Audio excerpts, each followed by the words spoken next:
ഓം gum ഗണപതിയേ നമ. യാ ദേവി സർവഭൂതേഷു മാതൃരൂപേണ സംസ്ഥിത. നമസ്തസ്യേ നമസ്തസ്യേ നമസ്തസ്യേ നമോ നമ. നമസ്കാരം. കണ്ണൂർ വിഷൻ ജ്യോതിഷത്തിലേക്ക് ഏവർക്കും സ്വാഗതം.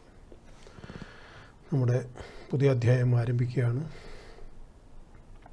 പരിപാടിയിൽ പങ്കെടുക്കാൻ താല്പര്യമുള്ളവർക്ക് ഇവിടെ ടി വിയിൽ കാണുന്ന നമ്പറിൽ വിളിക്കാം. ഈ നമ്പറിലല്ല വിളിക്കേണ്ടത് എന്നുള്ള കാര്യം പ്രത്യേകം ശ്രദ്ധിക്കുക. അത് എന്നെ വ്യക്തിപരമായിട്ട് ബന്ധപ്പെടാൻ താല്പര്യമുള്ളവർക്ക് വേണ്ടി കൊടുക്കുന്നതാണ്. എന്നെ നേരിട്ട് കാണാനോ അല്ലെങ്കിൽ ഓൺലൈനിൽ ഞാനുമായിട്ട് ജാതകവും മറ്റൊക്കെ നോക്കാനോ താല്പര്യമുള്ളവർക്ക് വേണ്ടി കൊടുക്കുന്നതാണിത്. പ്രത്യേകം മനസ്സിലാക്കുക. പരിപാടി കഴിഞ്ഞിട്ട് വിളിച്ചിട്ടും കാര്യമില്ല. അങ്ങനെയും കുറേ പേര് ഇതിൽ വിളിക്കുന്നുണ്ട്. അതിനെ കൊണ്ടൊന്നും കാര്യമില്ല എന്ന് മനസ്സിലാക്കുക. ഒക്കെ വയറ്റിപ്പഴപ്പാണ്. അപ്പോൾ ഇത് ഫ്രീ ആയിട്ടങ്ങ് പറഞ്ഞു തന്നു. പിന്നെ എങ്ങനെ അരി ചാക്കരി മേടിക്കണ്ടേ? ഒരാൾക്ക് ഓരോ പണി. അങ്ങനെ അതിനെ കാണാൻ നിങ്ങൾക്ക് കഴിയണം. അപ്പോൾ ഹലോ, കോള് കട്ടായെന്ന് തോന്നുന്നു. അപ്പോൾ നമ്മളിന്ന് പറയുന്നത് ദേവി മഹാത്മ്യത്തിലെ 5-ാം അധ്യായത്തിലെ ദേവീസ്തുതി. അത് യാ ദേവി സർവഭൂതേഷു മാതൃരൂപേണ സംസ്ഥിത എന്നുള്ളതിൻ്റെ അർത്ഥമാണ് പറയുന്നത്. കഴിഞ്ഞ തവണ പറഞ്ഞത് ഓർമ്മയുണ്ടാവും, തുഷ്ടി. അതിനുശേഷം ഇനിയൊരു ഭ്രാന്തിയുണ്ട്. അത് കഴിഞ്ഞാൽ പിന്നെ തീർന്നു. അപ്പോൾ അതുകൊണ്ട്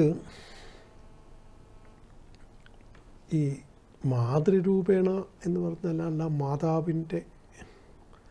മാതാവുമായിട്ടുള്ള ബന്ധം അത് ഏത് ജീവജാലങ്ങൾക്കും, എന്താണ് പറയുക, അത് പക്ഷിക്കായാലും പൂച്ചക്കായാലും ഒക്കെ അമ്മ എന്നുള്ള ആ സങ്കല്പത്തിനു മേലെ മറ്റൊരു സംഗതി ഇല്ലല്ലോ. അപ്പം അങ്ങനെ മാതൃരൂപത്തിൽ സ്ഥിതി ചെയ്യുന്നു ദേവി എന്നാണ് അതിൻ്റെ അർത്ഥം. അങ്ങനെ തന്നെയേ ഉള്ളൂ. ഒരു കോൾ ഉണ്ട്. ഹലോ. ഹലോ. കുറച്ച് വോളിയം കുറക്കൂ. പറഞ്ഞോളൂ. എവിടെ നിന്നാണ് വിളിക്കുന്നത്? പറയൂ. പിണറായി. പറയൂ. ഡേറ്റ് പറയൂ. 2005 രാവിലെ 7:25. ഏത് മാസം, ഏത് തീയതി? നവംബർ 15/11/2005. രാവിലെ 7:25. 7:25. അതെ. ആരുടെ ആണെന്ന് പറയൂ. ആണിൻ്റെ ആണോ പെണ്ണിൻ്റെ? മോളതാണ്. എന്താണ് അറിയേണ്ട? ഭരണി നക്ഷത്രം. പഠിപ്പിനെ പറ്റിയല്ലോ, ഭാവിയും. പഠിപ്പിനെ കുറിച്ചും ഭാവിയെക്കുറിച്ചും അറിയണം.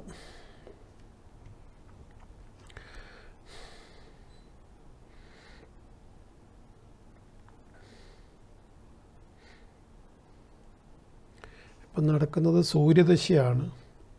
സൂര്യദശ 2026 8-ാം മാസം, അതായത് ഇനി 6 മാസം കൂടിയുണ്ട്. ഈ സൂര്യദശ ഇവളുടെ അത്ര നല്ല സമയമല്ല ഇപ്പോൾ ഉള്ളത്. അതിന് ശേഷമായിരിക്കും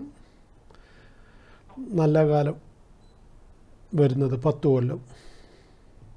ആ 10 കൊല്ലം കൊണ്ട് ഇവളുടെ ജീവിതം നിർണയിക്കപ്പെടും എന്നുള്ളതാണ് മനസ്സിലാക്കേണ്ടത്. ഞാൻ പറയുന്ന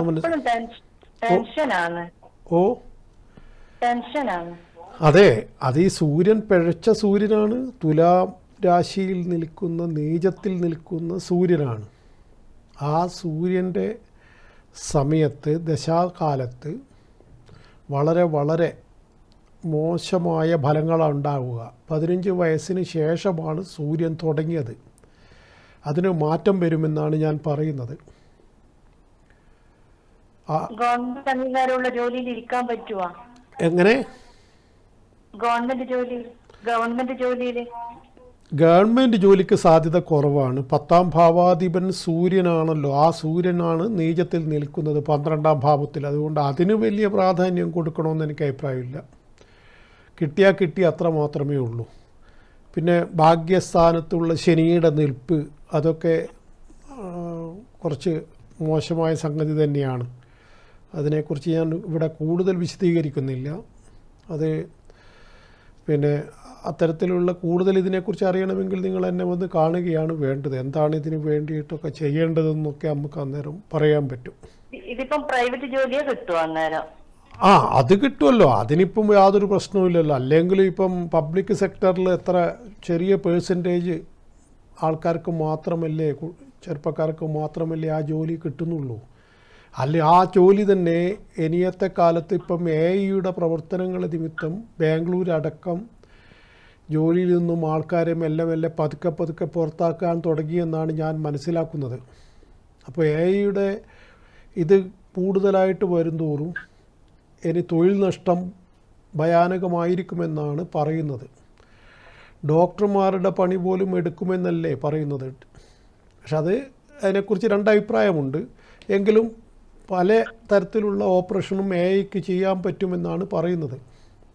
അപ്പോൾ അങ്ങനെ വരുമ്പോൾ ഈ കോർപ്പറേറ്റ് മേഖലയിലും മറ്റൊക്കെ, അല്ലെ IT മേഖലയിലൊക്കെ ഒരുപാട് വെട്ടിച്ചുരുക്കൽ വരാൻ പോകുന്നു എന്നുള്ളതിൻ്റെ സൂചനകളുണ്ട് ഇപ്പോൾ തന്നെ. അത് ഇന്ത്യയിൽ മാത്രമല്ല, വേൾഡ് വൈഡായിട്ടാണ് ഞാൻ പറയുന്നത്. അപ്പോൾ അത് ലോകത്തിൽ മൊത്തത്തിൽ ഇനി എന്തൊക്കെ മാറ്റങ്ങൾ വരുന്ന 5 വർഷം കൊണ്ട് വരുമെന്ന് പറയാൻ പറ്റില്ല. അപ്പോൾ നിങ്ങളുടെ മകളെ മാത്രം കാര്യമല്ല ഞാൻ പറഞ്ഞത്, മൊത്തത്തിൽ പറഞ്ഞതാണ്. നിങ്ങളുടെ മകളെ ജാതകം വെച്ചിട്ട് ഈ 6 മാസം കഴിഞ്ഞാൽ സമയം തെളിയുന്നുണ്ട്. ആ സമയത്ത് അവൾക്ക് ശ്രമിച്ചു കഴിഞ്ഞാൽ അവളുടെ ഒരു പ്രൈവറ്റ് സ്ഥാപനത്തിലൊക്കെ ജോലി വാങ്ങുന്നതിന് പ്രയാസമില്ല. ഞാൻ പറയുന്നത് മനസ്സിലാവുന്നുണ്ടോ? പിന്നെ ഈ ജാതകത്തിൽ കുറേ പ്രശ്നങ്ങളുണ്ട്. അത് പരിഹരിക്കുന്നത് വളരെ നന്നായിരിക്കും. അതിനെക്കുറിച്ച് നിങ്ങൾക്ക് താല്പര്യമുണ്ടെങ്കിൽ നിങ്ങൾക്ക് എന്നെ ബന്ധപ്പെടാം. ഓക്കെ? കല്യാണമൊക്കെ ഞാൻ പറഞ്ഞല്ലോ, ഈ 10ാം ഭാവാധിപൻ ഈ 10 കൊല്ലം നടക്കുന്ന ചന്ദ്രദശ അനുകൂലമാണെന്ന് ഞാൻ പറഞ്ഞല്ലോ. അപ്പോൾ അത് 6 മാസം കഴിഞ്ഞാൽ തുടങ്ങുന്നുണ്ടല്ലോ. അതുകൊണ്ട് തന്നെ പിന്നെ കല്യാണത്തിന് പെൺകുട്ടികൾക്ക് ഇപ്പോൾ ഡിമാൻഡ് കൂടുതലല്ലേ, ആണിനല്ലേ പെണ്ണിനെ കിട്ടാത്തത്. അതുകൊണ്ട് അത് പ്രശ്നമാവും തോന്നുന്നില്ല. ഓക്കെ.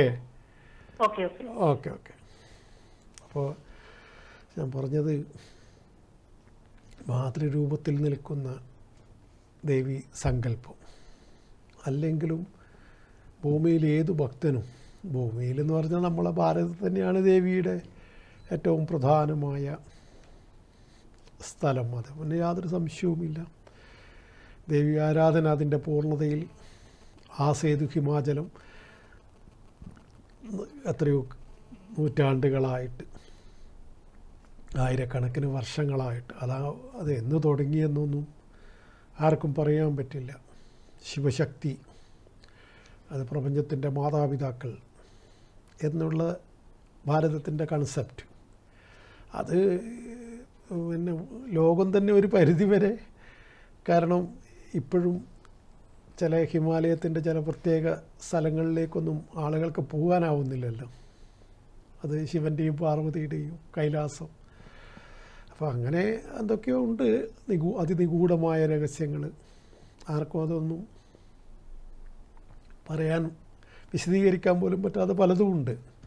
പറഞ്ഞാൽ നമ്മളെ എന്താ പറയുക, എന്തൊക്കെയോ പറയുന്നു എന്ന് പറയും. അതുകൊണ്ട് കൂടുതൽ അതിനെക്കുറിച്ചൊന്നും പറയില്ല. അപ്പോൾ മാനസ സരസിലെ ജലം അതിന് യാതൊരു തരത്തിലുള്ള കുഴപ്പമില്ല എന്നാണല്ലോ ഇപ്പോഴും സയൻറ്റിഫിക്കായി തന്നെ പറയപ്പെടുന്നത്. എന്താണ് ആ മാനസ സരസിൽ പണ്ട് ദേവി കുളിച്ചു എന്ന് പറയുന്നതാണല്ലോ. പാർവതി നീരാടിയ സ്ഥലമാണല്ലോ. അപ്പോൾ ആ ജലത്തിന് എന്തോ ഒരു എന്താണ് പിന്നെ യാതൊരു തരത്തിലുള്ള കെട്ടിക്കിടക്കുന്ന ജലമായിട്ട് പോലും ഒരു തരത്തിലുള്ള മാലിന്യവും അതിനെ ബാധിക്കുന്നില്ല എന്നൊക്കെ പറയുന്നു. പോയി കാണാനല്ലേ ഉറപ്പിച്ച് പറയാൻ പറ്റും. അതുകൊണ്ട് പോയി കണ്ടിട്ടില്ല, അതുകൊണ്ട് കണ്ടവരെ കണ്ടു അത്രമാത്രം. കണ്ടവരെ കണ്ട് അവർ പറഞ്ഞാലും നമുക്ക് വിശ്വസിക്കാമല്ലോ. വെറുതെ ഇപ്പം മനുഷ്യർക്ക് കളവ് പറയേണ്ട കാര്യമില്ല, എന്നാലും നമ്മൾ കളവ് പറഞ്ഞു പോകും. അത് നിരുപദ്രവമായ കളവുകൾ പറയാതെ ആൾക്കാരില്ലെന്നാണ്. ഇപ്പം നമ്മൾ ഒരു വീട്ടിൽ ചെല്ലുന്നു, ഉച്ചനേരത്താണ് ചെല്ലുന്നത്, അവിടുത്തെ അന്തരീക്ഷമെല്ലാം പെട്ടെന്ന് നമ്മൾ കയറിച്ചതാണ്, അന്തരീക്ഷം മോശമാണെന്ന് നമ്മൾ മനസ്സിലാക്കുന്നു. അവർ ഊണ് കഴിക്കുന്നു കേൾക്കുന്നു, ഇല്ല ഞാൻ കഴിച്ചിട്ടാണ് വന്നതെന്ന് പറയുന്നു. അത് കളവാണ്, പക്ഷെ അത് ആർക്കും ഒരു ഉപദ്രവമില്ലല്ലോ. ആ അന്തരീക്ഷം കണ്ടപ്പോൾ അത് അത്ര ശരിയല്ല, ഇവിടെ വേണ്ടത്രയൊന്നും ഇല്ല, അല്ലെങ്കിൽ അതിനുള്ള സാഹചര്യം മോശമാണ് എന്ന് മനസ്സിലാക്കിയിട്ട് ചെന്നയാൾ അങ്ങനെ പറഞ്ഞേക്കാമല്ലോ. എനിക്കങ്ങനെ ഒരു സ്ഥലത്ത് വെച്ച് പറയേണ്ടി വന്നിട്ടുണ്ട്. അതുകൊണ്ട് നുണ എന്ന് പറയുന്നത്, അല്ലെ കളവ് എന്ന് പറയുന്നത് ചില സാഹചര്യങ്ങളിൽ അത് വലിയ പാതകമൊന്നുമല്ല. അതിനെക്കൊണ്ടിപ്പോൾ അവർക്ക് വല്ലതും ഉണ്ടോ? പക്ഷെ കളവേ പറയില്ല എന്ന് പറഞ്ഞിട്ട് മഹാത്മാഗാന്ധിയുടെ പോലെ വാശി പിടിക്കാനൊന്നും പറ്റില്ലല്ലോ. അതൊന്നും നടക്കുന്ന കാര്യമല്ലല്ലോ. ഇങ്ങനെയൊക്കെ ചിലപ്പോൾ പറയേണ്ടി വരുമല്ലോ. അപ്പോൾ ഞാൻ പറഞ്ഞു വരുന്നത്, പിന്നെ അങ്ങനെ കളവ് പറയാതെ മനുഷ്യരുണ്ടാവില്ല. പക്ഷേ മറിച്ച് ഈ മാനസരസിനെ കുറിച്ചൊക്കെ വെറുതെ കളവ് പറയേണ്ട കാര്യമില്ലല്ലോ. അപ്പോൾ അതൊന്നും ഉണ്ടാവില്ല. ഏതായാലും നമുക്കങ്ങനെ വിശ്വസിക്കാം. അപ്പോൾ അത് ദേവിയുടെ, ശിവൻ്റെ ആരൂഢമായിട്ട് കൈലാസത്തെ പറയുന്നുണ്ടല്ലോ. അത് ഈ ഇന്ത്യക്കാർ അല്ലെ ഭാരതീയർ മാത്രം അംഗീകരിച്ച ഒരു വസ്തുതയല്ല അത്. അത് ലോകവും പല രൂപത്തിൽ അതിനെ തലകുലുക്കുന്നുണ്ട്. ഈ സേക്രഡ് ഫാമിലി എന്ന് പറയുന്നത് കൃത്യമായിട്ടും അത് ശിവനും പാർവതിയും സുബ്രഹ്മണ്യനും ഗണപതിയും അശോകസുന്ദരിയും ചേർത്ത് ആ കുടുംബം തന്നെയാണെന്നാണ്. പിന്നീട് വന്ന് സെമിറ്റിക് മതങ്ങളുടെ അത് വേറെ, അതിലേക്കൊന്നും ഞാൻ കടക്കുന്നില്ല, അതിൽ കോൺട്രവേഴ്സി ആവും, അതിലേക്കൊന്നും കടക്കുന്നില്ല. ഞാനൊരിക്കലും കോൺട്രവേഴ്സിക്ക് നിൽക്കില്ല, അത് വേറെ കാര്യം. ഒരു കോളുണ്ട്. ഹലോ, ഹലോ, എവിടെ നിന്നാണ് വിളിക്കുന്നത്? എവിടെ? പെർലശ്ശേരി. പറഞ്ഞോളൂ. 1997 ആഗസ്റ്റ് 26 പകൽ 11:45.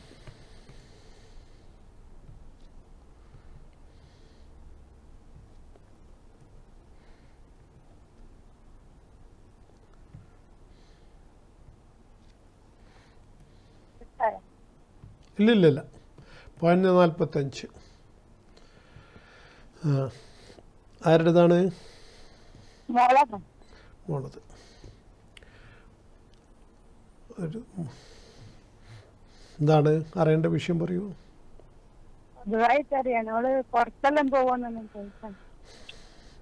നടക്കുന്നത് വ്യാഴദശയാണ്.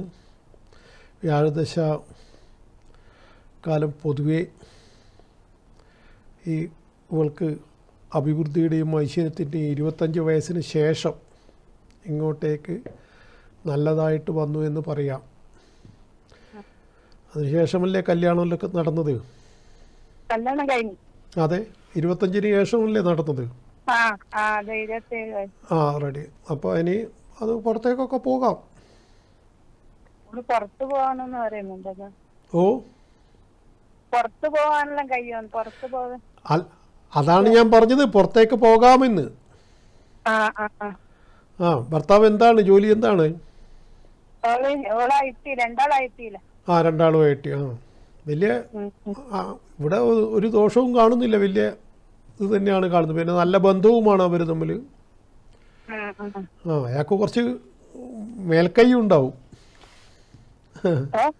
അയാൾക്ക് കുറച്ച് മേൽക്കൈ ഉണ്ടാവും ഭർത്താവിന്. അതങ്ങനെയാണ്. ഓ, അതൊക്കെ കിട്ടുമെന്നേ. ഇത് ജാതകം നല്ല ജാതകമാണല്ലോ. അത് എല്ലാ അർത്ഥത്തിലും കുറച്ച് എന്താ പറയുക, രക്ഷപ്പെടുന്ന ഒരു പെൺകുട്ടിയുടെ ജാതകം തന്നെയാണ് നിങ്ങളുടെ മകളെ ജാതകം. ആ, നല്ല സാമ്പത്തികമായിട്ടൊക്കെ ഉയർച്ച വരും, എല്ലാ തരത്തിലുള്ള അഭിവൃദ്ധിയും വരും. ഒന്നും കുഴപ്പം കാണുന്നില്ലല്ലോ. ആ, ആ. രണ്ടുപേരും പോകട്ടെ. ആരോഗ്യപരമായി ആരോഗ്യം കുറച്ച് തടി കുറവുണ്ടെന്നല്ലേ ഉള്ളൂ. ആരോഗ്യത്തിന് എന്താണ് പ്രശ്നം? തടിയെല്ലാം ഉണ്ട്. ഏ തടിയെല്ലാം ഉണ്ട്. ഉണ്ടോ? ഉണ്ടെങ്കിൽ പിന്നെ പ്രശ്നം. അല്ല, അങ്ങനെ വലിയ കനത്ത ആരോഗ്യ പ്രശ്നമൊന്നും കാണുന്നില്ല. ആ, അങ്ങനെ ചോദിക്കാൻ പ്രത്യേകിച്ച് കാരണം ഒന്നും ഉണ്ടോ?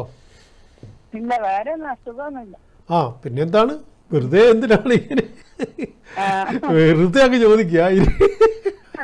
27 വയസ്സുള്ള 28 വയസ്സ് 29 വയസ്സുള്ള ചെറുപ്പക്കാരിയൊക്കെ ഉണ്ട്. അതൊക്കെ ഒരു കുറേ പ്രായമൊക്കെ ആയിട്ടല്ലേ അതിനെക്കുറിച്ചൊക്കെ ചിന്തിക്കേണ്ടേ ഉള്ളൂ. അത് പിന്നെ എല്ലാവർക്കും വരുമല്ലോ. വണ്ടി ഓടിക്കൊണ്ടിരിക്കുമ്പോൾ അതിന് പലതരത്തിലുള്ള മെയിൻ്റനൻസും വേണ്ടി വരും. അതേപോലെ അതിപ്പോൾ നമുക്ക് ആർക്കായാലും അത് ഉണ്ടാവുമല്ലോ. ഇവളല്ല ഇപ്പം എന്ത് ചിന്തിക്കാണ്ട്, ഇതൊക്കെ നമ്മളെ നാടൻ ഭാഷയിൽ കരിങ്കല്ല് പോലത്തെ പ്രായമല്ലേ. പിന്നെ എന്താ, എല്ലാം കൊണ്ട് ഐശ്വര്യം തന്നെയാണ് കാണുന്നത് കേട്ടോ. പുറത്ത് പോയിട്ട് പഠിച്ചാലോ നല്ലത്. അവള് പുറത്തെന്താ MS പഠിക്കാൻ പോകണമെന്നെല്ലാം പറയുന്നുണ്ട്. പുറത്ത് ഫോറിനിൽ പോയിട്ട് MS പഠിക്കണം എന്ന് പറയുന്നു. പഠിച്ചാലോ നല്ലത്. തീർച്ചയായിട്ടും അങ്ങനെ തന്നെയല്ലേ വേണ്ടത്. യൂറോപ്പിലും മറ്റൊക്കെ പോയിട്ട് മനുഷ്യരിപ്പോൾ എല്ലാ കുട്ടികളാരെങ്കിലും ഇവിടെ നിൽക്കുന്നുണ്ടോ? നിങ്ങൾ അതെന്താണ്, പിന്നെ അവർക്ക് തന്നെ അറിയാമല്ലോ അതൊക്കെ എങ്ങനെയാണ് കൈകാര്യം ചെയ്യേണ്ടത്. എല്ലാം ഗൂഗിളിൽ നോക്കിക്കഴിഞ്ഞാൽ അതിലുണ്ടല്ലോ എന്താ വേണ്ടത്, ഏതാ വേണ്ടതെന്നൊക്കെ. അപ്പോൾ അതുകൊണ്ട് അവർ നോക്കി കണ്ടുപിടിച്ച് അവർ ചെയ്യുന്നു. നമ്മൾ വെറുതെ അതിൻ്റെ പുറത്ത് ഇങ്ങനെ അവർ പറയുന്ന കാര്യങ്ങൾക്ക് നമ്മളെ കൊണ്ട് ആവുന്ന കാര്യങ്ങൾ സപ്പോർട്ട് ചെയ്ത് കൊടുക്കുക എന്നത് മാത്രമേ ഇന്നത്തെ കാലത്ത് രക്ഷിതാക്കളുടെ ജോലിയുള്ളൂ എന്ന് മനസ്സിലാക്കണം. ഇപ്പം ഞാൻ പോലും എൻ്റെ 3 മക്കളുടെ കാര്യത്തിൽ ഒന്നും ഇടപെടാറില്ല. അവരെന്താണ് പറയുന്നത് അത് എന്നെ കൊണ്ട് പറ്റുന്നതാണെങ്കിൽ ഞാൻ ചെയ്തു കൊടുക്കുന്നു, അത്രമാത്രം. ഇതിലെ ഒന്നും തന്നെ എനിക്ക് എൻ്റെ റോളില്ല. അപ്പോൾ അതെന്താണെന്ന് പറഞ്ഞാൽ അത് പുതിയ കാലഘട്ടത്തിൻ്റെ അങ്ങനെയാണത്. നമ്മൾ വെറുതെ അവരെ കാര്യത്തിൽ ഇടപെട്ടിട്ട് വെറുതെ പ്രശ്നങ്ങൾ ഉണ്ടാക്കിയിട്ട് യാതൊരു കാര്യവുമില്ല. കുട്ടികളുടെ താല്പര്യം എന്താണ്, നമ്മൾക്ക് പറ്റുമെങ്കിൽ അത് ഇല്ലെങ്കിൽ ഇല്ല, അത്ര തന്നെ. അപ്പോൾ അതുകൊണ്ട് നിങ്ങളുടെ മകളെ അവൾ എന്താണ് പറയുന്നതെന്ന് വെച്ചാൽ അത് പ്രകാരം MSc ചെയ്യുന്നതൊക്കെ വളരെ നല്ല കാര്യമല്ലേ. എത്രയോ കുട്ടികൾ അങ്ങനെ പോയിട്ട് വലിയ രൂപത്തിലേക്ക് വരുന്നില്ലേ. ഇന്ന് പിന്നെ അതൊന്നും ഒരു വിഷയമേ അല്ലല്ലോ. അതുകൊണ്ട് അത് ചെയ്യുന്നുണ്ടെങ്കിൽ ചെയ്തോട്ടെ, അതിനെന്താണ് കുഴപ്പം. പിന്നെ ഇവിടെ ഇപ്പം പൈസക്കൊന്നും ഒരു വിഷമൊന്നും കാണുന്നില്ലല്ലോ.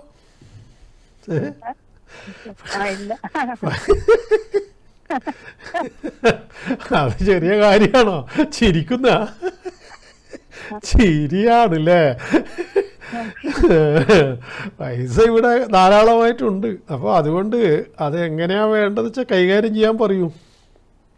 പിന്നെ ഇവക്ക് നീചഭംഗ രാജയോഗമൊക്കെ ഉള്ള പിന്നെ ആളാണ്. അതുകൊണ്ട് ഏത് ലെവലിലായി ഇവൾ ഉയരുക എന്നൊന്നും പറയാൻ പറ്റില്ല. ചിലപ്പോൾ നമ്മളെ ഉദ്ദേശിച്ചതിനേക്കാളും ഒരുപാട് ഉയരത്തിലേക്കൊക്കെ നിങ്ങളുടെ മകൾ പോയേക്കാം. അതുകൊണ്ട് അങ്ങനെയൊക്കെ ചെയ്യുന്നത് വളരെ നല്ല കാര്യമായിട്ട് ഞാൻ പറയുന്നു. ഏതായാലും ദേവി അവളെ രക്ഷിക്കട്ടെ. Okay okay okay. അപ്പോൾ ഇത് എന്താണ് പിന്നെ, അപ്പോൾ അതുകൊണ്ട് തന്നെ മാതാവ് എന്നുള്ള സങ്കല്പം ദേവി ആരാധനയിൽ ഏറ്റവും പരമപ്രധാനം തന്നെയാണ്. യാ ദേവി സർവഭൂതേഷു മാതൃരൂപേണ സംസ്ഥിത നമസ്തസ്യേ നമസ്തസ്യേ നമസ്തസ്യേ നമോ നമഃ. ഞാനൊക്കെ എൻ്റെ അമ്മയൊക്കെ അങ്ങനെ തന്നെയാണ് എൻ്റെ ഹൃത്തടത്തിൽ നങ്കൂരമടിച്ച് വെച്ചിരിക്കുന്നത്. അതിൻ്റെ അപ്പുറം അത് അവസാനം ആണല്ലോ. അതിൻ്റെ ഇപ്പുറത്തായിട്ടൊന്നും കാണാറില്ല ദേവിയെ. ആ അമ്മയെന്നുള്ള വിളി മാത്രം മതി എന്നാണ്. അത് പണ്ട് മുതലേ ഉള്ള എന്താണ് ദേവി ഭക്തരുടെ മാഗ്നാ കാർട്ട എന്ന് പറയുന്ന ഒരു ചൊല്ലുണ്ട്. ഞാനതിവിടെ പലതവണ 16 കൊല്ലം കൊണ്ട് ഈ സീറ്റിലിരുന്നിട്ട് ചൊല്ലിയ ഒരു ശ്ലോകമാണ്. ആപത്തിക്കും കരണീയം. ആപത്തിലെന്താണ് രക്ഷ? സ്മരണീയം ചരണയുഗളമമ്പായ. അമ്മയുടെ പാദങ്ങളെ സ്മരിക്കൂ. തൽസ്മരണം കിങ്കുരുതേ. അതുകൊണ്ട് നമുക്ക് എന്താണ് കിട്ടുക? അപ്പോൾ അതിന് കാക്കശ്ശേരി ഭട്ടതിരിയാണ് ഇത് പറഞ്ഞത്. ബ്രഹ്മാദീനപി കിങ്കരീ ഗുരുതേ എന്നാണ് മറുപടി കൊടുത്തത്. ബ്രഹ്മാവിഷ്ണു മഹേശ്വരന്മാർ പോലും നിൻ്റെ ദാസന്മാരാവുമെന്നാണ്. ഒരു ദേവീഭക്തനെ സംബന്ധിച്ചിടത്തോളം അയാൾക്ക് ഒന്നും അപ്രാപ്യമല്ല. അയാൾ എന്താണോ അയാൾ വിചാരിക്കുന്നത് അതയാളെ നടപ്പിലാക്കാൻ ദേവി സഹായിക്കും. ആഗ്രഹങ്ങളൊന്നും ബാക്കി വെച്ചിട്ട് ഇവിടം വിട്ടു പോകേണ്ട ഗതികേട് ദേവി ഭക്തന്മാർക്ക് ഉണ്ടാവില്ലെന്നാണ് പറയുന്നത്. എല്ലാ ആഗ്രഹങ്ങളും അത് നല്ലതാവട്ടെ മോശമാവട്ടെ സമ്പൂർണമായിട്ടാണ് ഓരോ ദേവീഭക്തനും മടങ്ങുക എന്ന് പറയുന്നു. ഇനി അങ്ങനെയല്ല എന്തെങ്കിലും ബാക്കിയുണ്ടെങ്കിൽ അത് ദേവി തന്നെ അടുത്ത ജന്മത്തിൽ അയാളെ പൂർത്തീകരിക്കാൻ സഹായിക്കുമെന്നും ഒരു വിശ്വാസമുണ്ട്. ഒരു കോളുണ്ട്. ഹലോ. ഹലോ, എവിടെ നിന്നാണ് വിളിക്കുന്നത്? പിണറായി. എവിടെ? പിണറായി. പിണറായി, പറഞ്ഞോളൂ. 2004 മെയ് 12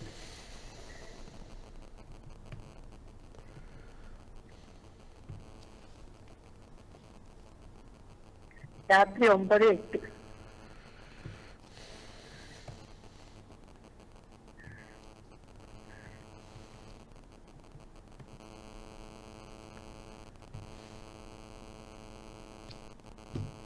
ചതയോ? ചതയെന്നാണ്. ആരാണ്? മോളാണ്. എന്താണ് മോളെ കൊണ്ട്? മോളെ സമയം അറിയാനാണ്. അപ്പോൾ ഇപ്പം നടക്കുന്നത് വ്യാഴദശയാണ്. അതിൽ ചന്ദ്രാപഹാരമാണ്. ഏറ്റവും നല്ല സമയമാണല്ലോ. എന്താണോ നല്ല നിലയിൽ തന്നെ പോകുന്നില്ലേ കാര്യങ്ങൾ? ഇപ്പൊ സമയം മോശം. നല്ല സമയമാണ്. ഒരു ആക്സിഡന്റ് പറ്റി കഴിഞ്ഞ ആഴ്ച. എങ്ങനെയുള്ള? ചെറിയതാണോ വലുതാണോ? ചെറുതാണ്. റോഡ് ക്രോസ് ചെയ്യുമ്പോ പറ്റിയതാണ്. അതെ, റോഡ് ക്രോസ് ചെയ്യുമ്പം പരിക്കെന്ന് പറഞ്ഞാൽ ചെറിയ പരിക്കല്ലേ ഉള്ളൂ. ചെറിയ പരിക്കേ പറ്റിയിട്ടുള്ളൂ. പിന്നെ എന്താണ് അത് നല്ല സമയത്തിന്റെ ഗുണമായിട്ട് കൂട്ടിക്കൂടും. അതുകൊണ്ട് ഇപ്പൊ ഭയങ്കര ടെൻഷനാണ്. അല്ല, അത് പറഞ്ഞിട്ട് ഇപ്പം മനുഷ്യ ജീവിതത്തിൽ സംഭവിക്കുന്ന കാര്യങ്ങളല്ലോ ഇതൊക്കെ. നമ്മൾ കണക്കൂട്ടുന്നു. സമയം മോശമല്ലല്ലോ. സമയം ആക്സിഡന്റ് ആയിട്ടൊന്നും പറ്റിയില്ലല്ലോ. അങ്ങനെ നമുക്ക് ചിന്തിച്ചൂടെ? അതെ, നമുക്ക് അത് വെലിങ്ങനെയും വരാലോ ആ സംഭവം. അപ്പോൾ നമ്മളെന്തിനാണ് നെഗറ്റീവായിട്ട് കാണുന്നത്? ഇപ്പം ഈ നിങ്ങളുടെ മകൾക്ക് ആക്സിഡൻ്റ് ആവുന്നു, അവൾ ചെറിയ പരിക്കോട് കൂടി രക്ഷപ്പെടുന്നു, അതിനെ പോസിറ്റീവായിട്ടല്ലേ കാണേണ്ടത്? അതേവഴിക്ക് കാലും കയ്യും പൊട്ടിയിട്ട് സൈഡായി പോയാലോ? അങ്ങനെയും സംഭവിക്കാലോ. അല്ല, അതെ, പോട്ടെ, ആള് സുന്ദരിയാണ്, മയിലല്ലേ പക്ഷി. സൗന്ദര്യത്തിനൊന്നും കേട് വന്നിട്ടില്ലല്ലോ. അല്ല, മൊച്ചിക്ക് ഒന്നും പറ്റിയിട്ടില്ലല്ലോ.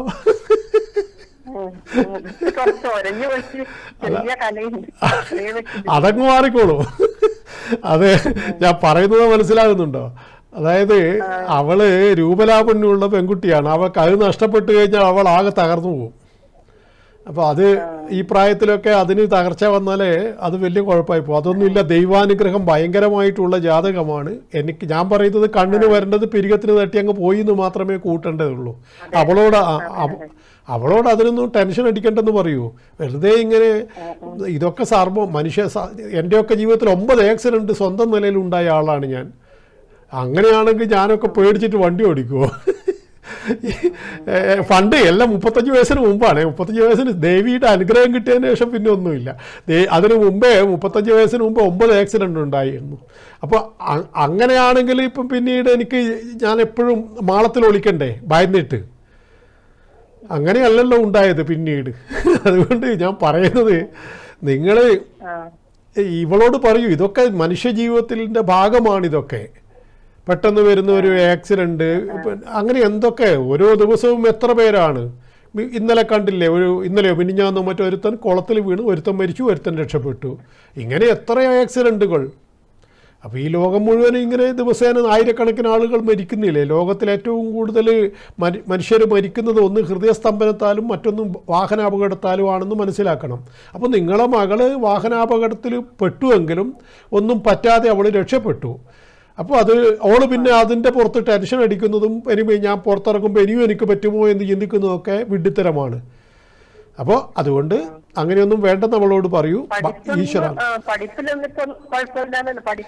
ഒരു കുഴപ്പവും ഈ വ്യാഴദശയിൽ ഞാൻ കാണുന്നില്ല. വ്യാഴദശ 9, 16, 9, 25 വയസ്സ് വരെ അവൾക്ക് ഒരു പ്രശ്നവും ഞാൻ കാണുന്നില്ല. അതിനുള്ളിലായിട്ട് കല്യാണവും നടക്കണമെന്നാണ് കാണുന്നത്. അല്ലെ കല്യാണ സംബന്ധമായിട്ട് ചില ദോഷങ്ങളുണ്ട്. ആ ദോഷങ്ങൾ പിന്നെ അതിനു മുമ്പേ ആയാൽ കുറെ നല്ലത്. അതിന് 25 മുതൽ 3 കൊല്ലം കല്യാണത്തിന് പറ്റാത്ത സമയമാണ്, അതും മനസ്സിലാക്കണം. അപ്പൊ അതിനു മുമ്പേ കല്യാണം കഴിക്കണം. ഞാൻ പറഞ്ഞല്ലോ, ഈ വ്യാഴം ഏറ്റവും കൂടുതൽ അനുകൂലമായിട്ട് ഏറ്റവും ശക്തനായി നിൽക്കുന്ന വ്യാഴമാണ്. ഈ വ്യാഴം ഈ കുട്ടിയെ സർവ്വ ഐശ്വര്യങ്ങളും കൊടുത്തിട്ട് മാത്രമേ ഈ വ്യാഴം അവസാനിക്കുന്നതിന് മുമ്പേ സർവ്വ ഐശ്വര്യങ്ങളും ഈ കുട്ടിക്ക് വരുമെന്ന് തന്നെയാണ് ഞാൻ ഫലം പറയുന്നത്. അതിന് ഞാൻ പറഞ്ഞ വാക്കുകൾ ശ്രദ്ധിക്കുക. 25 വയസ്സ് വരെയുള്ള കാലഘട്ടം അത് പ്രത്യേകം ശ്രദ്ധിക്കുക. ആ കാലഘട്ടം വരെത്തിനുള്ളിൽ തന്നെ നിങ്ങളുടെ മകൾ ഐശ്വര്യത്തിലേക്ക് വരുമെന്നാണ് ഞാൻ ഫലം പറയുന്നത്. അതുകൊണ്ട് ഈ വന്നിരിക്കുന്ന ചെറിയ സംഗതി അതിനെയൊന്നും വലിയ കാര്യമായി കണക്കിലെടുക്കേണ്ടതില്ല. ഞാൻ പറഞ്ഞ വാക്കിൻ്റെ അകത്ത് ഞാൻ ഒരു ഇഞ്ച് പുറകോട്ട് മാറില്ല. നല്ല സമയം തന്നെയാണ്. അതുകൊണ്ട് അവൾക്ക് ചെറിയ രൂപത്തിൽ അങ്ങോട്ട് പോയി ആ സമയത്തിൻ്റെ ഗുണത്തിനാണ് നിങ്ങളുടെ മകൾ രക്ഷപ്പെട്ടതെന്നാണ് എൻ്റെ വാദം. പറയുന്നത് മനസ്സിലാകുന്നുണ്ടോ? അതാണ് ഒരു ജ്യോതിഷി അങ്ങനെ തിരിച്ചും മറിച്ചും ജ്യോതിഷിക്ക് നിലപാട് സ്വീകരിക്കാം. പക്ഷേ ഞാൻ പോസിറ്റീവ് ആയതുകൊണ്ട് ഞാൻ ഇങ്ങനെയാണ് നിലപാട് സ്വീകരിക്കുന്നത്. അവൾക്കൊന്നും പറ്റിയില്ലല്ലോ, ഒരു ആക്സിഡൻറ്റ്, അതൊക്കെ ഇനി അവൾ കൂടുതൽ ശ്രദ്ധിച്ചോളൂല്ലോ, അലർട്ടാവുമല്ലോ. റോഡിൽ കൂടെ സഞ്ചരിക്കുമ്പോൾ ഒരുപാട് ആൾക്കാർ പിന്നെ വണ്ടിയെടുത്ത് ഇറങ്ങുന്നുണ്ട്. അതിൽ പലർക്കും ഡ്രൈവിംഗ് അറിയില്ല. ലൈസൻസ് കിട്ടിയെന്ന് പറഞ്ഞ് കാര്യമില്ല. ഗണേശൻ മന്ത്രി പറഞ്ഞതുപോലെ വണ്ടി എങ്ങനെ കൈകാര്യം ചെയ്യണമെന്ന് പലർക്കും അറിയില്ല. അതുകൊണ്ടാണ് പ്രശ്നങ്ങൾ വരുന്നത്. അപ്പോൾ അത്തരം ഡ്രൈവേഴ്സ് ധാരാളമായിട്ടുണ്ട് നമ്മുടെ നാട്ടിലും. അതുകൊണ്ട് റോഡിൽ ഇറങ്ങുമ്പം എല്ലാവരും ഒന്ന് കരുതിക്കൊണ്ടിരിക്കുക. നിങ്ങളുടെ മകളോടും പറയുക കരുതിക്കൊണ്ട് പുറത്തു പോകാൻ.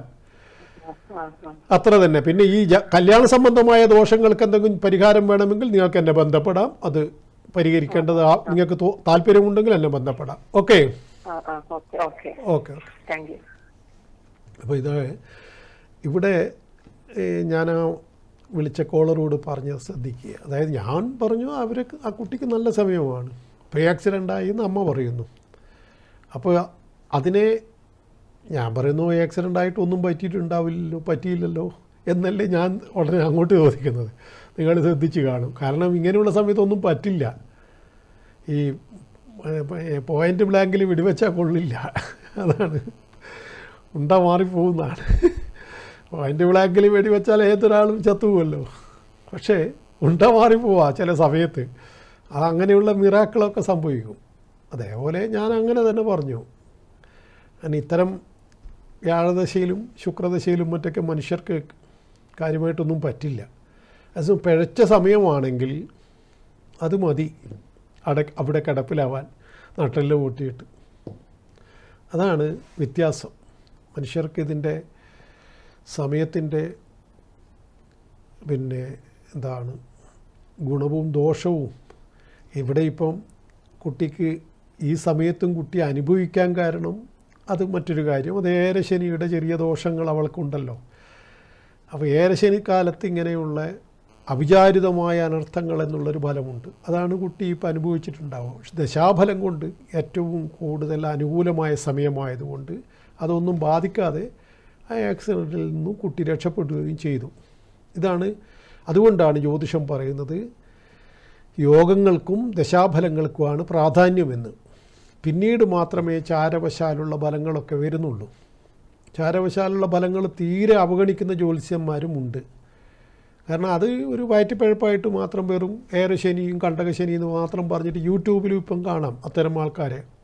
അവരെന്തൊക്കെയാണ് പറയുന്നത് അവർക്ക് യാതൊരു ഐഡിയയുമില്ല. അവർക്ക് ജ്യോതിഷത്തിൻ്റെ ബാലപാഠം പോലും പഠിക്കാതെ ഒരു AI രൂപത്തെ ഉപയോഗിച്ചുകൊണ്ട് പണമുണ്ടാക്കുകയാണ്. അത് ഒറിജിനൽ ജ്യോതിഷിയാണെന്ന് തെറ്റിദ്ധരിച്ചിട്ട് മനുഷ്യരവർക്ക് പണം ഓൺലൈനിൽ അയച്ചു കൊടുക്കുകയാണ്. എന്തുമാത്രം വലിയ 420 പരിപാടികളാണ് മനുഷ്യർ ചെയ്യുന്നത് എന്ന് ചിന്തിക്കുക. 420 വിശ്വാസവഞ്ചന, ഒരു ഇന്ത്യൻ പീനൽ കോഡിലെ ഇപ്പോഴത്തെ നീതി ന്യായ സംഹിത, അതിന് പേര് മാറിയല്ലോ.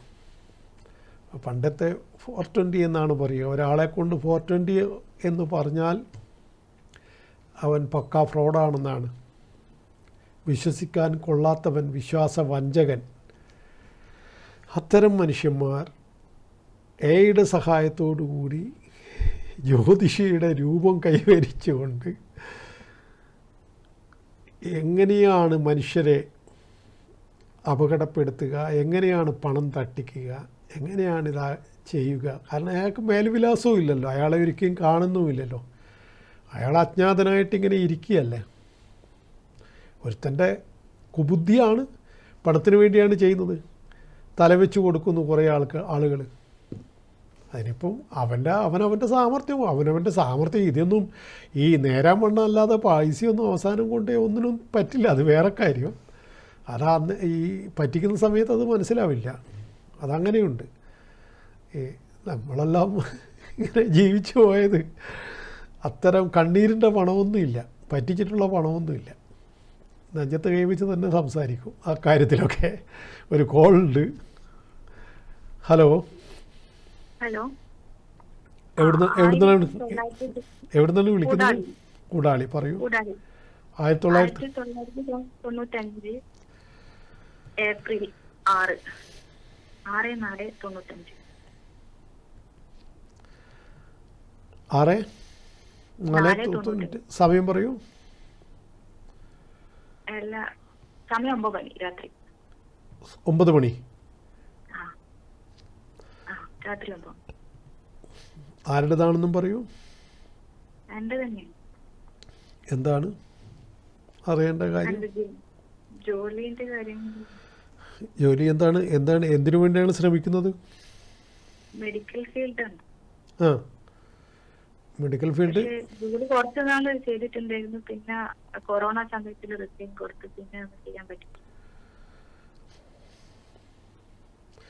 കൊറോണ സമയത്തിന് ശേഷം, അതായത് 23-ന് ശേഷം പിന്നെ കൊറോണ 20 ലാസ്റ്റ് ഡിസംബർ ആകുമ്പോൾ ഞാൻ റിസൈൻ കൊടുത്തു. പിന്നെ അതെവിടെയായിരുന്നു ആ ജോലി? കണ്ണൂരല്ലേ. ഡോക്ടറാണോ? അല്ലല്ല. പിന്നെ എന്താണ് മെഡിക്കൽ ഫീൽഡിൽ എന്താണ്? ഓ, ഓക്കെ. ശരി. അതിനുശേഷം പിന്നീട് ഒന്നും ശരിയായില്ലെന്നാണോ പറയുന്നത്? അതെ. പിന്നെ കല്യാണത്തിന്റെ ഒരു സമയത്തായിരുന്നു കൊറോണ. ജോലി റിസൈൻ കൊടുക്കേണ്ടി വന്നത്. അങ്ങനെ കല്യാണം കഴിഞ്ഞിട്ട് പിന്നെ അങ്ങോട്ടേക്ക് ഒരു സന്തോഷമായിട്ടുള്ള ഒന്നും ഉണ്ടായില്ല. അല്ല, അതിവിടെ കാണുന്നുണ്ട്. പറഞ്ഞത് ശരിയാണ്. ഒരു ഉപ്പില്ലാതെ കല്യാണം. അത് പിന്നെ ഇവിടുത്തെ എല്ലാം ഉണ്ടായിട്ട് ഉപ്പിട്ടില്ലേ പോയില്ലേ. അതായാലക്കറി ആയാലും സാമ്പാറായാലും ഒക്കെ ഉപ്പ് വേണമല്ലോ. അതിപ്പോൾ ഒന്നും ചെയ്യാൻ പറ്റില്ല. അതിവിടുത്തെ വിധിയാണ്. അതിപ്പോൾ അയാളല്ല വേറൊരുത്തിന് കെട്ടിയാലും അങ്ങനെ തന്നെ. നമുക്ക് പരിപൂർണമായ ആനന്ദത്തിലുള്ളൊരു ദാമ്പത്യം അതില്ല, ഈ ജന്മം ഇല്ല. ഉള്ളതിനെ വെച്ച് അഡ്ജസ്റ്റ് ചെയ്യുക. മനസ്സിലായല്ലോ? അതാ അഡ്ജസ്റ്റ് ചെയ്യാൻ പഠിക്കണം. നമുക്ക് ഇത്രയേ ആ വിഷയത്തിൽ വെച്ചിട്ടുള്ളൂ എന്ന് തിരിച്ചറിയണം. പക്ഷെ മറ്റ് ജോലിയുടെ കാര്യത്തിലും ബാക്കിയെല്ലാം വളരെ ഭയങ്കരമായ ഇങ്ങനെ ഒരു സങ്കടം പറയേണ്ട ഒരു ആവശ്യമേ എനിക്ക് കാണുന്നില്ല. എന്താണ് സംഭവിച്ചതെന്ന് പോലും എനിക്ക് മനസ്സിലാകുന്നില്ല. ഇങ്ങനെ ഒരു പരാതി ഈ ചെറുപ്പക്കാരി പറയേണ്ട സമയമല്ല ഇത്. കാരണം നടക്കുന്നത് 2-ലെ വ്യാഴത്തിൻ്റെ ദശയാണ്. ആ വ്യാഴം ഇപ്പോൾ ചന്ദ്രൻ്റെ അപഹാരം നടക്കുന്നു. കണ്ടകശനിയുണ്ട്, അത് വേറെ കാര്യം. കണ്ടകശനി അത് പക്ഷേ അതിപ്പോൾ 1 വർഷമായിട്ടേ ഉള്ള സംഭവമാണ്. അതിന് മുമ്പേ ജോലി നഷ്ടപ്പെട്ടു എന്നാണ് പറയുന്നത്.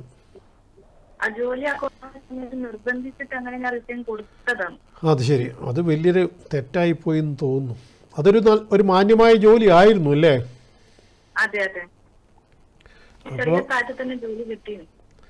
അതെ, അത് ഒരു കണക്കിന് നമ്മൾക്ക് ഇപ്പം നമ്മൾ 26 10-ാം മാസം 8 മാസത്തിനുള്ളിൽ നമ്മൾ വീണ്ടും ജോലി സംഘടിപ്പിക്കണം. അത് നടക്കുമെന്നാണ് ഞാൻ പറയുന്നത്. നന്നായിട്ട് പരിശ്രമിക്കൂ. പിന്നെ ഞാൻ ഈ പറഞ്ഞതുപോലെ പിന്നെ ഈ ഭാഗ്യാധിപന് നീചാവസ്ഥ എന്ന് പറയുന്ന ഒരു പ്രശ്നമുണ്ട് ഈ ജാതകത്തിൽ. ഭാഗ്യാധിപന് ഇങ്ങനെ നീചം വന്നു കഴിഞ്ഞാൽ ഈ എവിടെയൊക്കെയോ ഭാഗ്യത്തിൻ്റെ അലൈൻമെൻറ്റ് തെറ്റിക്കിടക്കുന്നു എന്ന് പറയാം. അപ്പോൾ എല്ലാത്തിനും ഒരു ഭാഗ്യം വേണമെന്ന് പറയുന്നില്ലേ? അപ്പോൾ നമ്മൾ ചിലർക്ക് അതിൻ്റെ ഒരു കുറവുണ്ടാവും, അതിനെ പരിഹരിക്കണം എന്ന് ശാസ്ത്രം പറയുന്നുണ്ട്. അത് പക്ഷേ ഭാഗ്യസൂക്തമൊക്കെ ജപിച്ചുകൊണ്ടും മറ്റൊക്കെ അതിനെ പരിഹരിക്കാൻ പറ്റും. പക്ഷെ അതൊന്നും ഇപ്പം നിങ്ങളെപ്പോലത്തെ ഒരാൾക്ക് ഓം ഭ്രാതരഗ്നിം ഭ്രാതരീന്ദ്രഹവാമഹേ ഭ്രാതർമിത്രാവരുണ ഭ്രാതരശ്വിന ഇങ്ങനെയുള്ള മന്ത്രങ്ങളൊന്നും ചൊല്ലാൻ കഴിയില്ല. അപ്പോൾ അതുകൊണ്ട് അതെല്ലാം ചൊല്ലുമ്പോൾ തെറ്റിപ്പോയാൽ വേദത്തിലുള്ളതാണ്, അത് അതിലേറെ കുഴപ്പം വരും.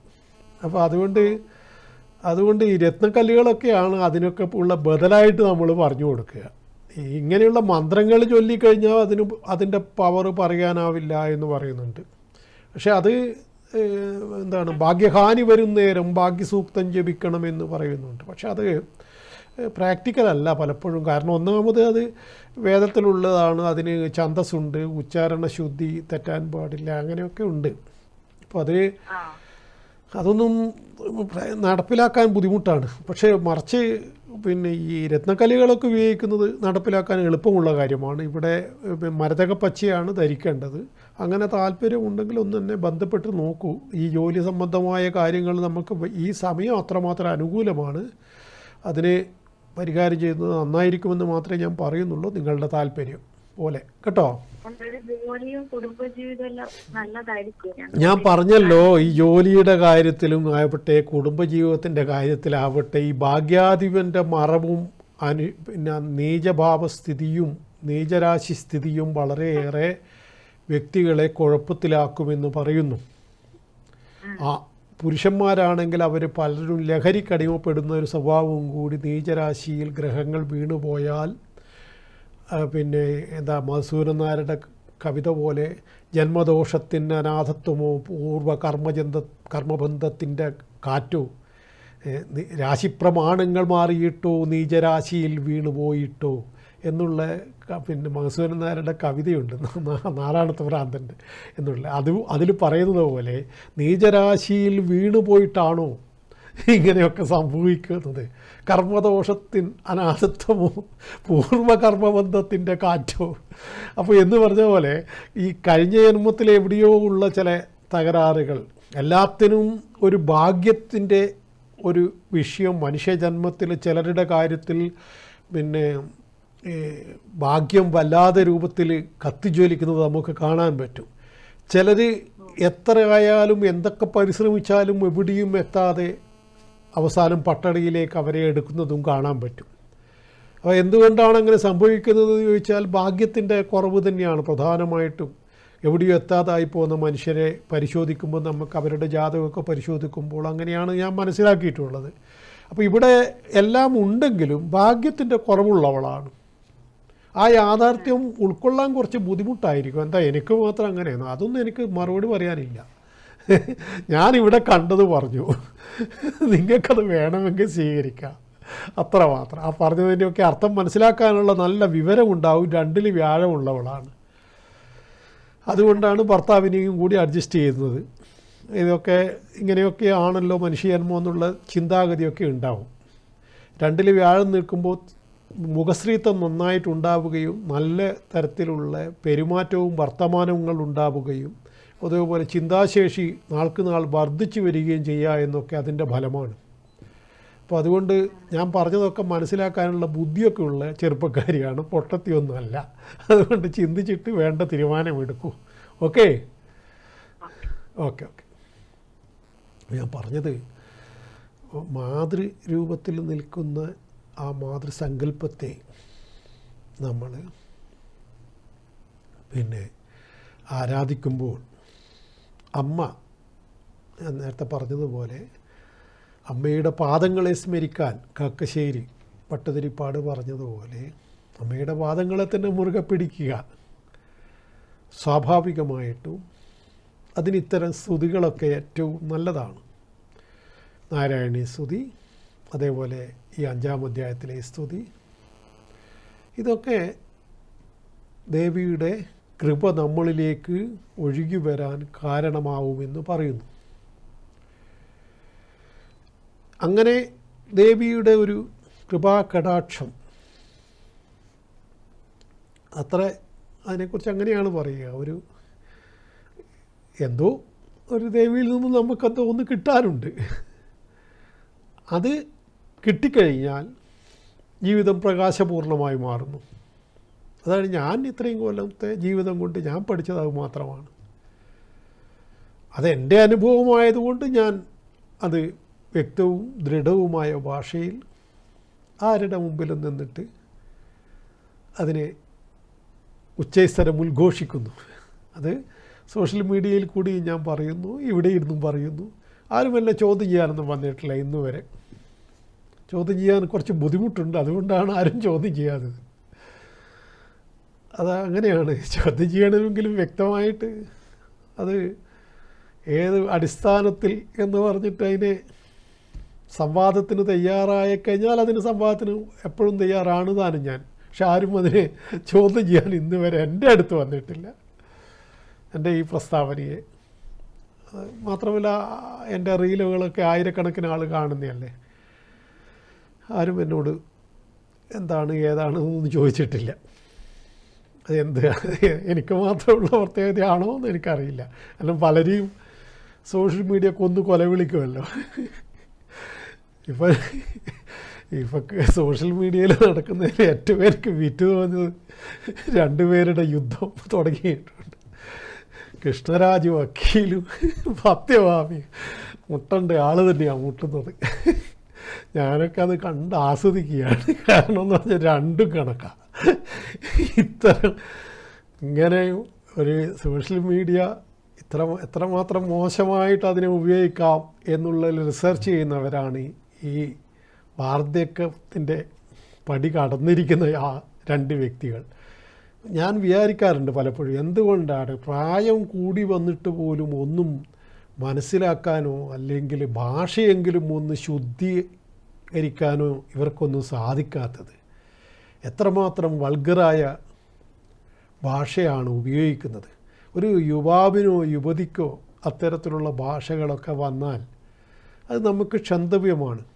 അത് ക്ഷമിച്ചു കൊടുക്കാം. വരെ പ്രായത്തിൻ്റെ ഇത് 60-70 കഴിഞ്ഞിട്ട് ഉപയോഗിക്കുന്ന ഭാഷ എന്തുകൊണ്ടിങ്ങനെ ആയിപ്പോകുന്നു എന്നുള്ളത് ജ്യോതിഷം അതിന് പറയുന്നു 2-ാം ഭാവത്തിൻ്റെ പിഴവ്. വിദ്യാവാക്ക് കൊടുക്കും. പഠിക്കേണ്ടത് ഒന്നും പഠിയില്ല, ഒന്നാമത്തെ കാര്യം. 2 അഭാവത്തിലും മറ്റൊക്കെ ശനിയും ചൊവ്വയൊക്കെ വന്നാൽ പരുഷ ഭാഷണങ്ങൾ, മോശമായ സംഭാഷണ രീതികൾ ഇതുണ്ടാവുമെന്നാണ് പറയുന്നത്. അത് 2ാമത്തെ കുറ്റം. പിന്നെ ഇങ്ങനെ 2ാം ഭാവാധിപന് അനിഷ്ടഭാവത്തിൽ 6-ാം ഭാവത്തിലും മറ്റൊക്കെ നിൽക്കുകയാണെങ്കിൽ വാക്കിനെ കൊണ്ട് ശത്രുക്കളെ സൃഷ്ടിക്കുക എന്നുള്ള ഫലം വരും. മൊത്തത്തിൽ ആർക്കും പിന്നെ 2ാം ഭാവം വളരെ മോശമായി കഴിഞ്ഞാൽ മുഖവും വല്ലാതെ ഒരു കോലത്തിലായി പോകും പോലും. മുഖത്തെളിച്ചം കിട്ടില്ല എന്ന് പറയുന്നു. സത്യഭാമക്ക് പണ്ട് മുഖത്തെളിച്ചൊക്കെ ഉണ്ടായിരുന്നു. ഇപ്പം കളവിയായതിൻ്റെ പ്രശ്നം മാത്രമേ ഉള്ളൂ. മറ്റേയാളെ കണ്ടാൽ തന്നെ പട്ടി വെള്ളം കുടിക്കില്ല എന്ന് പറഞ്ഞ പോലെയാണ്. അപ്പോൾ അങ്ങനെ ഈ അത്തരം വ്യക്തികളെ സമൂഹം പുച്ഛത്തോടെ മാത്രമേ കാണുന്നുള്ളൂ. അവരെ ഏത് വ്യക്തികളും ഈ പ്രത്യേകിച്ച് ഇപ്പം ഞാനായിക്കോട്ടെ, ഇപ്പം എൻ്റെ ഈ ഏജിൽ ഞാൻ വളരെ മോശമായ വർത്തമാനങ്ങളും മോശമായ രീതികളും സംഭാഷണങ്ങളുമൊക്കെ അല്ലെങ്കിൽ എഴുത്തും മറ്റൊക്കെ നമ്മൾ ഇത്തരം മേഖലകളിലൊക്കെ നടപ്പിലാക്കാൻ നോക്കിക്കഴിഞ്ഞാൽ, പ്രത്യേകിച്ചും പുതുതലമുറയിലും രണ്ട് തരം ആൾക്കാരുണ്ട്. ജെൻസി 2K എന്ന് പറഞ്ഞിട്ടൊന്നും അവരെ ഇതാക്കി കാണേണ്ടയില്ല. അവരുടെ ഇടയിൽ വളരെയേറെ ചിന്താശേഷിയുള്ള വലിയൊരു വിഭാഗം പൊന്തി വരുന്നുണ്ട്. യാതൊരു സംശയവും ആരും വിചാരിക്കേണ്ടതില്ല. അടുത്ത പുതിയ തലമുറയിൽ ഞാൻ അതീവ പ്രതീക്ഷയാണ് വെച്ച് പുലർത്തുന്നത്.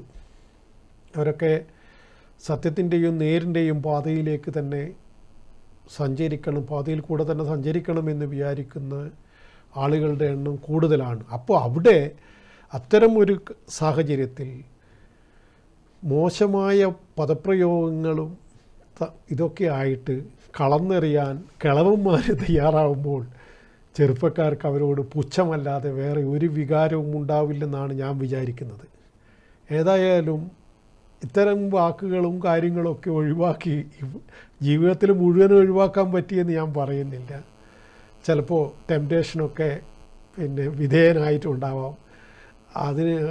അതിലപ്പുറം പ്രൊവോക്ക് ചെയ്യുമ്പോൾ മോശമായിട്ട് പ്രതികരിക്കേണ്ടി വന്നേക്കാം. ഇല്ലെന്നൊന്നും പറയുന്നില്ല. അതൊന്നും മനുഷ്യ ജീവിതത്തിൽ 100% ഒഴിവാക്കാനാവില്ല. പക്ഷെ പരമാവധി രണ്ടാം ഭാവത്തിൻ്റെ ശക്തി കൊണ്ട് നല്ല വർത്തമാനങ്ങൾ തന്നെ പറയാൻ ശ്രദ്ധിച്ചിട്ടുണ്ട്. എന്നാലും ചിലപ്പോഴൊക്കെ പാളിപ്പോയിട്ടുമുണ്ട്. അതൊക്കെ പക്ഷേ മനഃപൂർവ്വം അങ്ങനെ ഒരു ലൈന് സ്വീകരിക്കുക എന്നുള്ളതിനെയാണ് ഞാൻ വിമർശിച്ചത്. അത്തരം ലൈനുകളാരും സോഷ്യൽ മീഡിയയിലായിക്കോട്ടെ ജീവിതത്തിലായിക്കോട്ടെ സ്വീകരിക്കാതിരിക്കാൻ ശ്രദ്ധിക്കുക എന്ന് മാത്രമേ ഞാൻ എൻ്റെ ജൂനിയേഴ്സിനെ ഉപദേശിക്കുന്നുള്ളൂ. പിന്നെ അവരെയൊക്കെ ഉപദേശിക്കാൻ ഞാനാര്? അവരൊക്കെ സീനിയേഴ്സല്ലേ. ഇനി അങ്ങ് എത്രയാ ഓരോരാൾക്ക് പ്രായമൊക്കെ. അവരെയൊക്കെ ഇനി എന്ത് ഉപദേശിക്കാനാണ്? അവരെ കാലം കഴിഞ്ഞ് പോട്ടെ എന്നല്ലാതെ ഇനി ഞാൻ മരിക്കുന്നവരെ സ്വഭാവം ഒന്നും മാറ്റാൻ പോകുന്നില്ല. അതുകൊണ്ട് ഇത്തരം കാര്യങ്ങളെക്കുറിച്ച് ഇനിയും നമുക്ക് പറയാം. ഏതായാലും ജ്യോതിഷ സംബന്ധമായ ഫലങ്ങൾ അറിയേണ്ടവർക്ക് എന്നെ നേരിട്ട് ബുക്ക് ചെയ്ത് വന്ന് കാണാം. ഇനി മറ്റ് ഓൺലൈനിലാണ് ഫലം അറിയേണ്ടതെങ്കിൽ ഗൂഗിൾ പേ വഴി ദക്ഷിണ അയച്ചുകൊണ്ട് ഈ വാട്സാപ്പിൽ ഡേറ്റും സമയവും അയച്ച് അങ്ങനെയും നിങ്ങൾക്ക് ഫലം അറിയാൻ പറ്റും. ഏതിനും അതൊക്കെ നിങ്ങളുടെ ചോയ്സാണ്. എന്നെ കാണുകയും കേൾക്കുകയും ചെയ്ത നിങ്ങൾക്ക് നന്ദി. നമസ്കാരം.